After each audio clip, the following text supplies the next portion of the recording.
Hello, hello, dear friends, and subscribers. Uh, it is your host Ram welcoming you on to this cricket show, Cricket Happenings, and we are into the ICC T20 World Cup Finals 2022, the D-Day coming up tomorrow. It's England versus Pakistan at the Melbourne Cricket Ground tomorrow. But unfortunately, the forecast for has not been good. The ICC has been looking into the rules and they have rejigged something. They have kept a reserve day in case that match becomes a washout tomorrow between England and Pakistan in the finals. We will have a reserve day on Monday to be played, which is good news. Yes, the prospects are not looking good, but sometimes it has sprung surprises. As you would remember, India Pakistan, the match which India won, there was a threat of rain as well. But unfortunately, the rain threat was warded. There was no rain. The match went through, and India won that game. But look at Pakistan. Yes, they lost against India. They were upset by Zimbabwe, and then they won all the three remaining matches. But definitely, with a lot of luck, they have entered the finals. Who would have thought that Pakistan, after losing to India and beaten by Zimbabwe, would have made it to the ICC T20 World Cup Finals 2022? So it's for Pakistan to really cash in on this opportunity against England. We know England are a wonderful side. They humiliated India with a 10-wicket victory in such a fashion that the Indian bowling was made to look very, very ordinary, as 170 runs were absolutely smoked by Alex Sales and Josh Buttler, the England captain. It was a 10-wicket victory for England over India in the semi-finals. That could not have been a better victory for England than the one in this World Cup, just the best one, and that too to beat a quality team like India, getting a 10-wicket win. Yes, it was totally humiliating. Who would have expected that India would have suffered such a fate at England's hands? Probably one were baying for an Indo-Pak final at the MCG, but it was something which was absolutely thrown out of the window by England, as England absolutely swamped India and went off to a magnificent victory, a 10-wicket victory. They truly deserved it. As I said, the Indian bowling was looking pretty ragged at that, and they really got some due punishment from the English batsmen.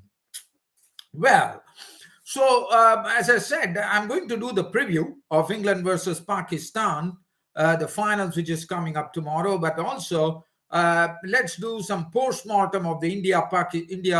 Let's still talking about the Pakistan matches. Is that Pakistan with some luck? South Africa, which was the huge upset of the tournament, just before they took the final step, Netherlands upset their apple cart, and South Africans were thrown out of the competition. An absolute heartbreak for South Africa, especially looking good. And probably when I was having the feeling that South Africa will go all the way, but cricket has a very cruel way of treating things when it comes to it. And South Africa got the real bitter stick of it, one could call, as the South Africans were outplayed by Netherlands. And Netherlands definitely, with this victory, and South Africa not only upset them, causing the biggest upset of the tournament, but went on to get an automatic place in the next T20 World Cup, which is something that Netherlands will be proud of. But South Africa, they have been known as chokers, and once again, they choked. So for South Africa, it has been a story where the World Cup, any world title in cricket, has eluded them. It has totally eluded them. They have never won a 50 overs World Cup. They have never won a 20 overs World Cup. And that has been something which has been eluding them, unfortunately. Talking about Pakistan, as I said, that was the luck they needed. Once South Africa lost the game, that was it for Pakistan. Pakistan were in, And that was the big luck that Pakistan had. And also one more luck that I would call, even though South Africa lost, the game against Pakistan versus South Africa, David Miller, who is a big draw card, was not there because of injury. And that was something which told on that match as well, according to me. So as I said, Pakistan with huge luck have got into the finals. Now it's for them to really make it count. So basically, it has to be that they have to really go there and make it really count with a victory over England. We know England are a very quality team. They are coming after drubbing India with a 10-wicket victory in the semi-finals. So that will give them ounces of confidence when playing against Pakistan. So we will look at that. And for India, as I said, the bowling looked absolutely ordinary. And there were no excuses, according to me, because if you're going to concede 170 runs with all your best bowlers in the park, yes, now is the time probably people are talking about Jasprit Bumrah. Well, what were you talking when Bumrah was not there? India was still winning the matches and have reached the semi-finals. No, I wouldn't take Bumrah as an excuse at all. Yes, Bumrah, if he had played in this particular World Cup, it would have definitely made a difference, no doubt. But if to say that Jasprit Bumrah was not there, yes, he makes a huge difference.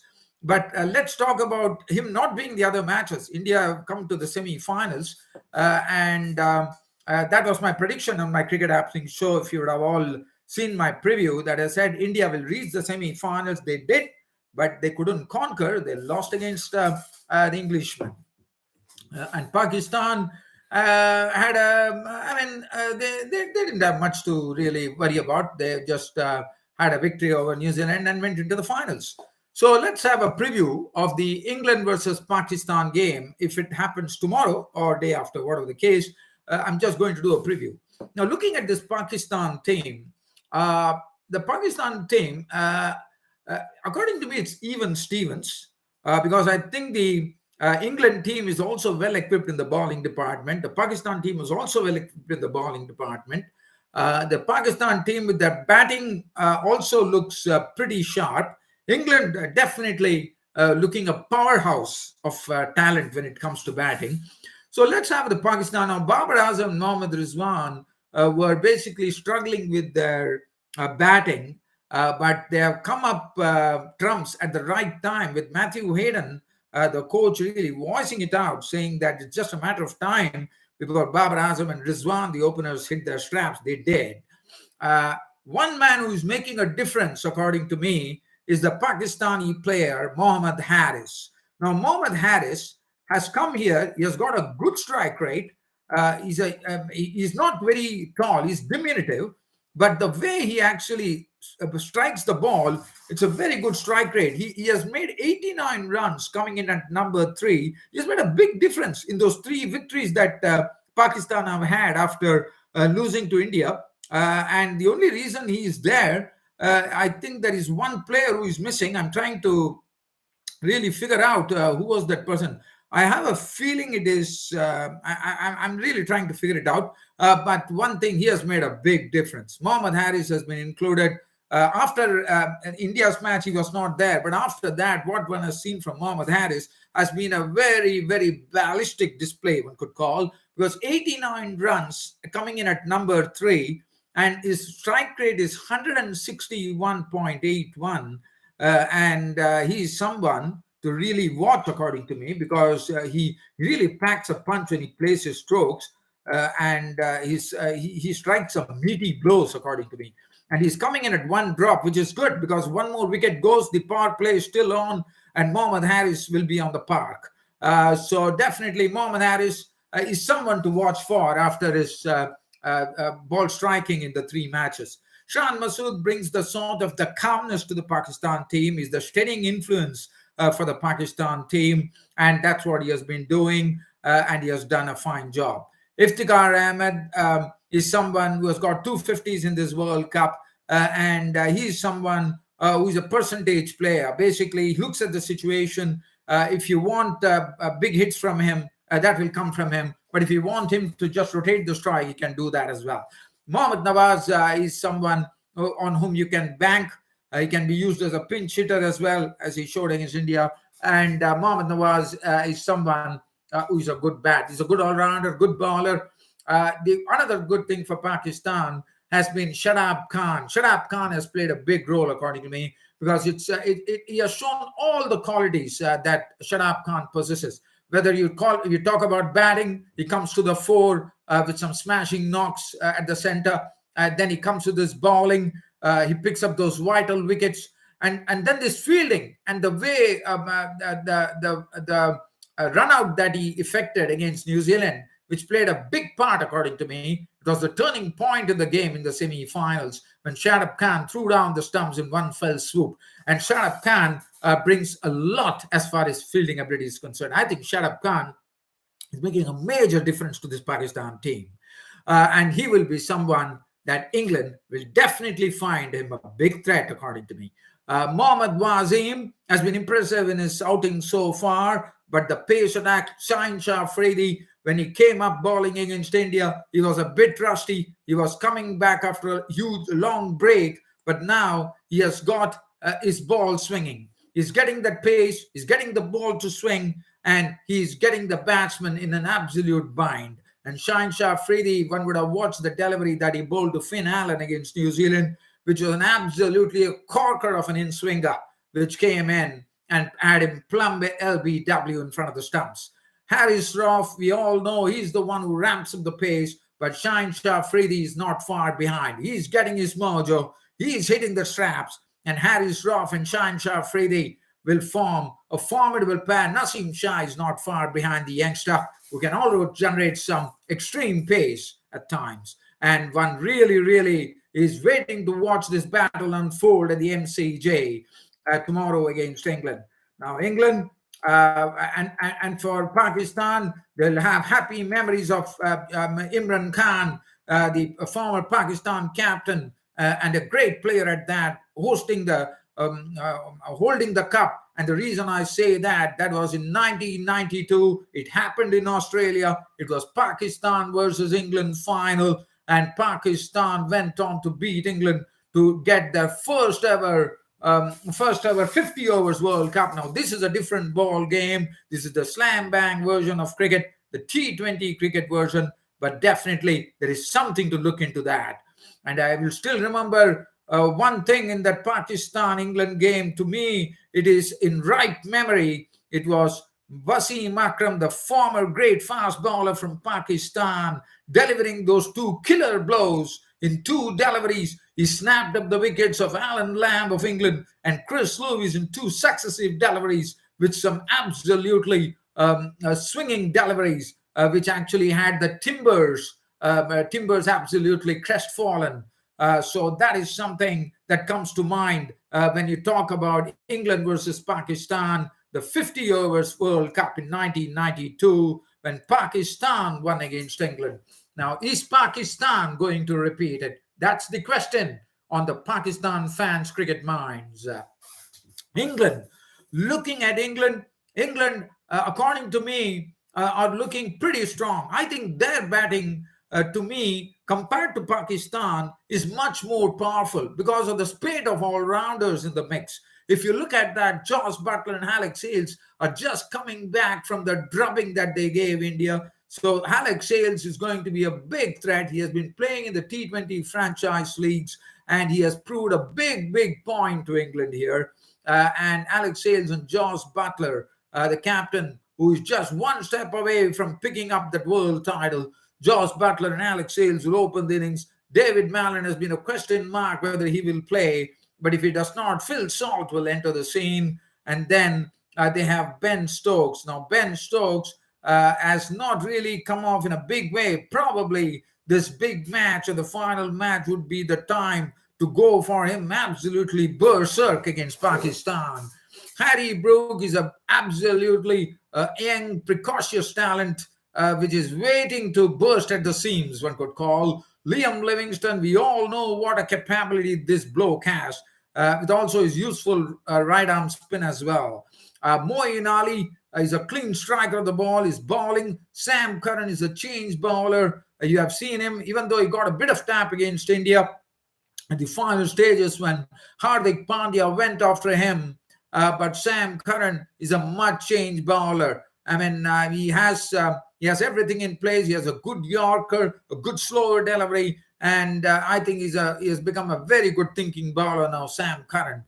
Chris Wokes is another good bowler. Mark Wood is the one they would be looking out for, that ramping of the pace. Now, remember, Mark Wood was not there, and Chris Jordan was played. So India probably was even lucky there that Mark Wood was not the same. And Mark Wood against Pakistan would be matching them for pace. He's the man who has the sort of steam coming in if compared to Pakistan's pace bowlers. And then they have Adil Rashid, the right arm leg spinner, who also can bat. So they bat all the way up till number 11. Let us remember that. So this England batting is a powerhouse. But compared to the bowling, I wouldn't really take anything from England. As I see it, probably there is talk going on that probably Pakistan have a better bowling attack. I would probably settle in to say that this particular combination of both the teams is even Stevens right now. So, but I think England probably have a slight edge because of the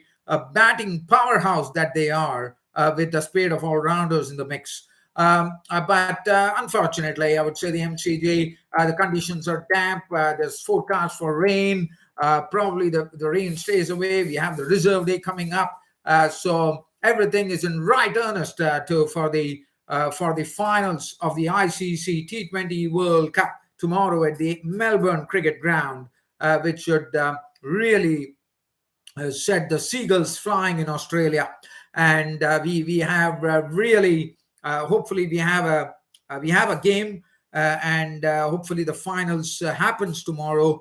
Especially, I'm sure the Pakistan and England fans will be very eagerly waiting for it. Also, let's understand that Sunday is a public holiday, and people. I think the crowd would be totally there at the center to watch this exciting spectacle as it unfolds. And as I said, it's a battle of the titans that will happen now, as Pakistan have come up like wounded tigers, and now they are there in the mix to have a grab at the world title.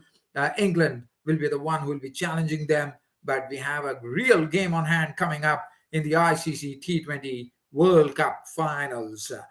Now, other than that, well, if you look at this World Cup, it has been a bit of Sri Lanka could not make it. South Africa, it was a huge upset.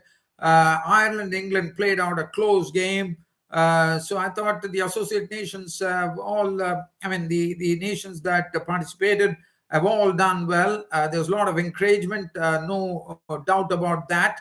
I'm just trying to see whether I can look, as I said, Netherlands by beating South Africa have qualified for the ICC T20 World Cup, which is great news. And I think Netherlands would be very, very happy with this particular effort.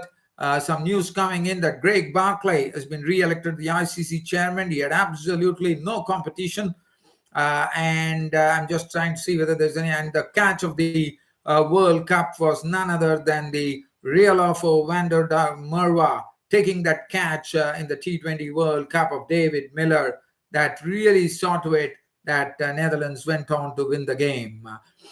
So other than that, I'm trying to see whether there is any other cricket other than the World Cup that I can cover. I'm just having a sneak peek at it. Yes, I do have some work here. We are talking about the Sheffield Shield played in Australia, and the Western Australia are trailing by 43 runs at the Wacker Cricket Ground in Perth. Looking at the card there, South Australia batting first, total 299. Nathan McSweeney making 67 with 8 boundaries, 30 coming from Daniel Drew, Weatherall making 44, Harry Nelson 38, and the Western Australians 256. There's some two good prospects there. Cameron Bancroft making a century, and Sam Whiteman, another talented player, also making a century. Well, these are just some tidbits that I wanted to share. Other than that, I'm trying to see whether I can actually talk to you about this World Cup in detail. Let's go into the yes, as I told you, Netherlands in that team went on to take 4 points. They were Bangladesh, but Netherlands, by doing that, they have qualified for the ICC T20 World Cup, I think, along with Bangladesh, if I'm not wrong, because jointly they have 4 points. India are the ones who are hosting the T20 World Cup in 2023. South Africa, we already spoken about. The other pool, if you look at it, New Zealand have disappointed. England are just waiting for the title. Australia, the hosts, thrown out. Sri Lanka were upset by Namibia. They came back hard. We ended up with 4 points. Ireland had 3 points. Afghanistan, to me, was a total disaster. Now, I think Afghanistan, after playing cricket for quite a long time now, it's time for them to really show to the cricketing world that they can pick up victories, because I think it's time for Afghanistan to really perk up and start showing to the cricketing world that they are a very, very powerful team. That has not been happening, and that is what now needed from Afghanistan, according to me, because it's been quite a long time since Afghanistan have been there. They have been always been there, but now it's time for Afghanistan to really take off, according to me. Well, dear fans and subscribers, hope you all enjoyed it. Hopefully, the match takes place tomorrow at the MCG between Pakistan and England, the ICC T20 World Cup finals. Hopefully, it goes, and if it doesn't, then we have the reserve day in place as well. Well, dear fans and subscribers, an absolute pleasure bringing you the cricketing show, Cricket Happenings. Hope you all loved it, and looking forward to your company once more tomorrow, if at all this finals happens at the MCG tomorrow. Until then, it's goodbye from here. Thank you.